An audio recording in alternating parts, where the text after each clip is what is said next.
lipstick बका था colour के चूना जस गोर भइल गलिया निखर के फोटो पर लिपस्टिक बका था कलर के चूना जस गोर भइल गलिया निखर के तोहर साबा विचार आवा हो जाना पर मौका मिली त चूकब ना सुना जवानी तोहर जरदा के पुराने भइल चबाबिल के ठूक बना जवानी तो हजरदा के पान भइल चबाबिल के ठूक बना भोरिया तनी करे जाओ जोर जाइबो म्यूजिक बाय आर्या शर्मा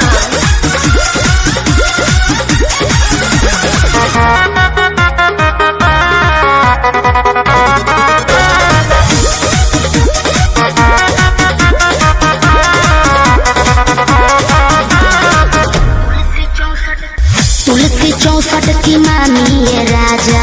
भइल बा मोर अंगड़ाई यही से ताव पता चाव से दिया खानी की नहसा हो जाई पावर बहु प्यास लगी तुलसी 64 की मामी ये राजा भइल बा मोर अंगड़ाई यही से ताव पता चाव से दिया खानी की नहसा हो जाई मन भइल बगिल पानी डलबा त सुख बना अच्छा हाँ जवानी तो हजरदा के पुराने भइल चबाबिल के ठूक बना जवानी तो हजरदा के पानी भइल चबाबिल के ठूक बना मछिया के गिर जइबो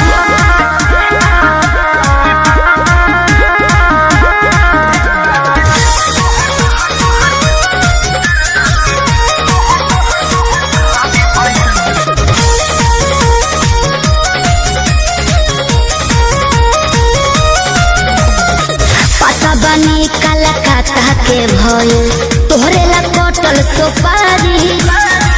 इहे बकारम करी उठी सुती पारन आदत लगवल खेसारी ज्यादा हो बाबू जियान हो जइबो